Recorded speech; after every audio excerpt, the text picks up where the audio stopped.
Tapi tentunya katanya mungkin menimbulkan sedikit kesan negatif di Eropah dan di Amerika. Tapi setakat ini tidak ada. Walaupun sudah tahu sikap saya, pendidikan saya macam soal Gaza ini agak tegas. Walaupun saya tidak memilih untuk buat begitu bila dengan Chancellor Jerman atau sebelum itu dengan depan Presiden Biden, depan dalam mesyuarat dengan dia, saya tidak bercadang. Tapi bila saya tengok kami tidak ada langsung ketegasan untuk menghentikan kekejaman, pembunuhan wanita, anak-anak dan orang ramai di Gaza, saya terpaksa menyuarakan. Di Jerman, walaupun Chancellor Olaf Scholz itu sangat baik hubungan dengan saya dan memberikan layanan yang sangat istimewa, ada perbincangan hati ke hati dalam banyak isu, maka saya memilih untuk hanya menyatakan sokongan kepada perjuangan rakyat Palestin dan terima kasih kepada Jerman kerana menuntut penghentian serta-merta serangan ke atas Gaza dan menambah peruntukan bantuan ke Gaza. Jadi kita setakat itu, kan, kita tamu negara dan dia pun bercakap secara baik walaupun dia masih serang soal Oktober 7. Tapi bila diserang oleh wartawan Jerman dengan cara yang agak kasar, seolah-olah saya ini baik dengan Hamas, saya menutup kezaliman dan pembunuhan dan terorisme 7 Oktober, maka saya terpaksa jawab. Dan selepas itu media Jerman DW memberikan ruang yang tambahan walaupun soalan-soalannya provokatif. Dia tanya, maka serangan 7 Oktober bukan teroris, maknanya Anwar setuju?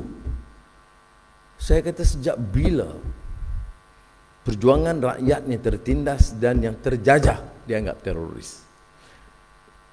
Anggapan teroris itu hanya disebut oleh penjajah, bahawa kalau dulu Mat Kilau itu teroris di pihak penjajah, di pihak kita pejuang kebangsaan.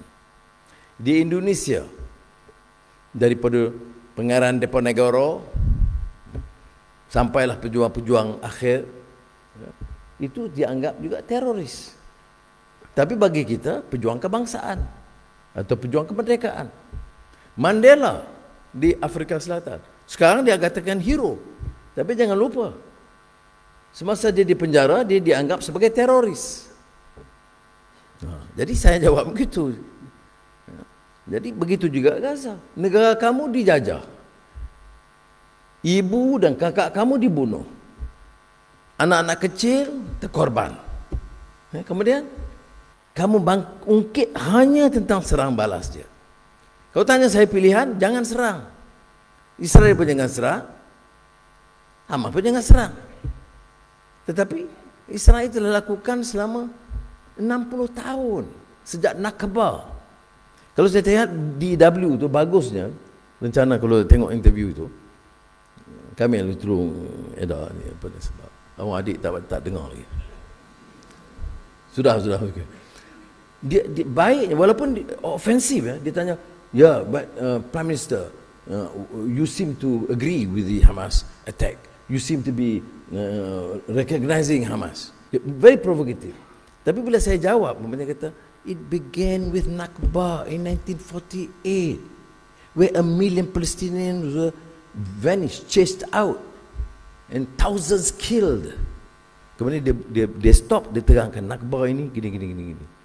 I mean, you see, so sebab tu saya kata kita kena guna kesabaran, kebijaksanaan. Jangan kita serang dia semua sebagai musuh. Kita bagi ruang, ya, walaupun dia bertubi-tubi. Soal Hamas yang 6 kali dia soalan. Tapi kita jawab, dan saya lihat dia beri ruang sepenuhnya untuk saya jelaskan. Jadi saya jelaskan. What do you call all the freedom fighters? Saya kata from Vietnam to Algeria to South Africa to Indonesia. Bagi rakyat itu pejuang kemerdekaan, pejuang kebangsaan. Dia dianggap hero. Bagi penjajah dianggap teroris.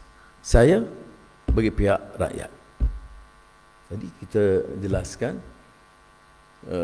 nasib baiklah alhamdulillah, walaupun selepas itu di Hamburg satu sambutan yang sangat baik oleh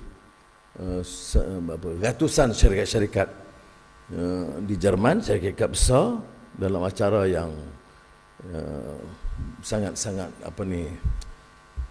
istimewa lah, ya, kena pakai black tie. Saya pun nampak macam James Bond itu. Dan memang betul, duduk hotel pun hotel filem James Bond. Tapi saya dah tua, tak boleh panggap James Bond kita. Kalau dulu boleh. Ni, dan sambutan sangat luar biasa. Itu selepas mereka tahu. Jadi dia kata, okay, we disagree with you on this, but it's okay, we move on.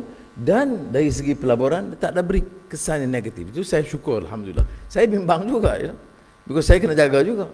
Kan kita buat lantang-lantang, dia boycott kita, masalah juga kita. Tapi syukur, alhamdulillah, dari Amerika Syarikat, dari Eropah, terutama di Jerman, pelaburan itu sangat tinggi, dan mereka setelah Nvidia masuk, masih anggap Malaysia hub bagi rantau ini. Dengan krisis yang disebut, Jerman kata de-risk. Dia tak mau tumpu sangat kepada negara China dan investments.